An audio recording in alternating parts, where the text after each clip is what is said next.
Stillwater High stood silent, abandoned, forgotten. Its brick facade loomed against the grey sky. Windows, dark and empty, stared like lifeless eyes. Ivy crept up the walls, nature reclaiming what man had left behind. The air hung heavy with decay and neglect. I stood at the rusted gates, heart pounding. This place had been empty for decades, but stories persisted. Whispers of things that shouldn't be, of echoes that never faded, of voices that still called out in empty halls.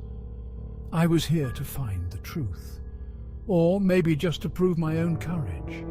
The lock on the gate gave way easily, too easily, as if inviting me in. The creak of hinges pierced the silence.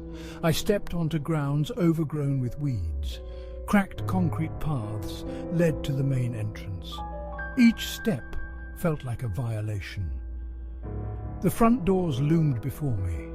Paint peeled in long strips. I took a deep breath and stepped into the echoing halls of Stillwater High. The smell hit me first, musty, damp, with an underlying hint of something worse. My flashlight beam cut through the gloom. Dust motes danced in its path. The entry hall stretched before me. Lockers lined the walls, their doors hanging open like hungry mouths. I moved deeper into the school. My footsteps echoed off peeling walls, but there was something else. A whisper, just at the edge of hearing. I stopped, listened. Nothing. Then again a soft susurration, like voices carried on the wind. But there was no wind here, only stagnant air and shadows. The whispers grew as I walked, never quite clear enough to understand. Always just out of reach, they seemed to come from everywhere and nowhere. I found myself straining to hear, to make sense of the sounds. I turned left, following the ghostly voices into the depths of Stillwater High. The left hallway was darker, shadows deeper. My flashlight beam seemed weaker here. The whispers grew stronger, more insistent. I could almost make out words now, almost, but not quite. Then I heard it, clear as day. A child's voice. Ghostly student. "Help me!" I spun around, heart racing. The beam of light danced across empty space. No one there. But the voice came again. "Ghostly student, please help me," it echoed down the hall, bouncing off lockers and closed doors. I moved forward, drawn by the plea, by the fear in that young voice. "Where are you?" My own voice sounded strange, muffled, as if the very air was thick with age and sorrow. No answer came, just more whispers, and that child's voice, always just ahead. Always out of reach. I quickened my pace, following the sound. The voice led me to a classroom, door slightly ajar. I pushed it open. I approached the chalkboard, heart hammering in my chest. The chalk looked new, no dust, no signs of age. My fingers came away white, fresh. But how?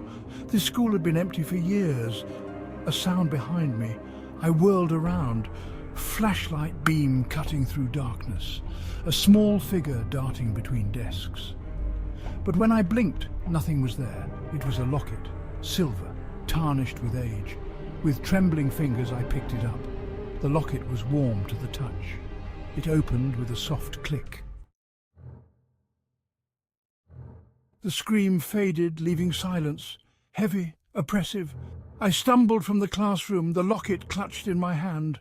The hallway seemed darker now, shadows deeper, more alive. I moved quickly, no destination in mind, just away. Away from that room, that scream, that photograph. A bang echoed through the hall. I jumped, spun around. A locker door swung open slowly, creaking on rusted hinges. I approached cautiously, flashlight beam revealing its contents. Empty, except for a single sheet of paper, yellowed with age. I reached in, took it out. It was a newspaper clipping, dated 50 years ago. The headline made my heart stop. "Local girl vanishes from school." The photo matched the one in the locket. Same smile, same eyes. I read on, hands shaking. Sarah Thompson, age 12, disappeared from Stillwater High. Last seen entering bathroom, never emerged. Search continues. The whispers returned, urgent now, almost angry. I ran, the clipping left behind. The locket still clutched in my hand. The whispers chased me, growing louder, more insistent. I turned corners blindly, no idea where I was going, just trying to escape, to find a way out. But the school seemed to have other ideas. Every turn led to another dark hallway. Every door I tried was locked, except one, the bathroom. It stood open, inviting, threatening. I stopped, caught my breath. The whispers had faded, replaced by a new sound. Footsteps, light, quick, the steps of a child coming from the bathroom. I stood frozen, unable to move, unable to run. The footsteps grew closer, echoing in the tiled room. Then they stopped. Right at the doorway, I raised my flashlight, hands shaking, beam trembling, but there was nothing there. No one, just empty space and shadows. A giggle, soft, childlike. It came from behind me. The laughter led me back to that first classroom. The door stood open now, welcoming, daring me to enter. I stepped inside. The room had changed, desks overturned, papers scattered everywhere, and the chalkboard, covered in writing, frantic, desperate, words overlapping, repeating, help me, find me, save me, over and over, in different sizes, different hands, as if written by many people, or one person over many years.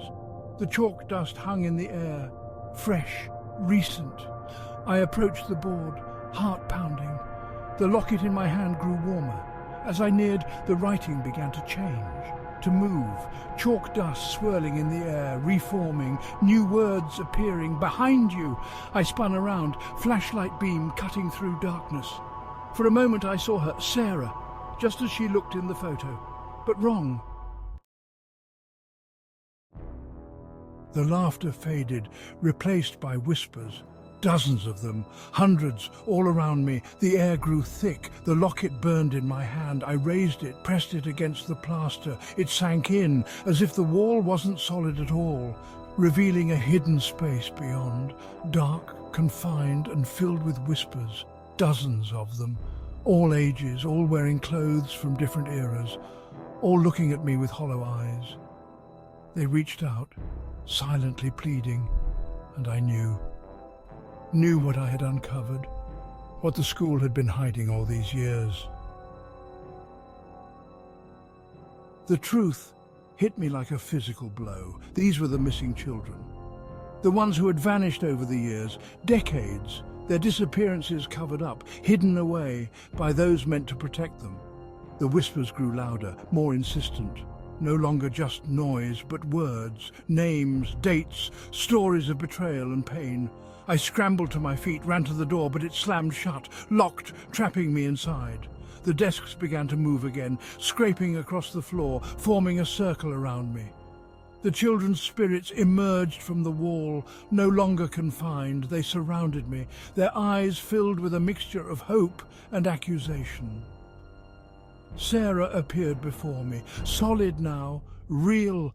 Her hand reached out, took the locket from my grasp. She opened it, looked at her own smiling face, then back at me. Her voice, when she spoke, was filled with decades of sorrow. Ghostly student, you found us. Now you must tell our story. Make them remember, make them pay. The other children nodded agreement, determination.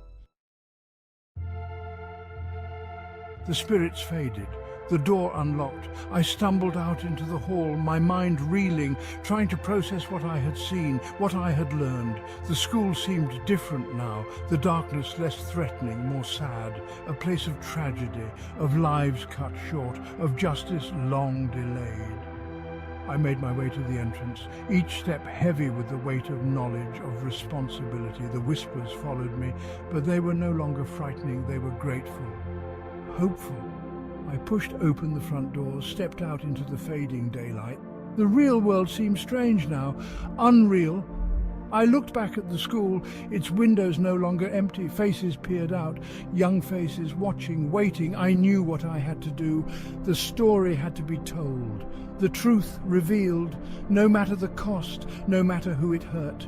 The children deserved that much, deserved to be remembered, to find peace. As I walked away, I felt the locket in my pocket, Sarah's final gift, proof of what I had seen. I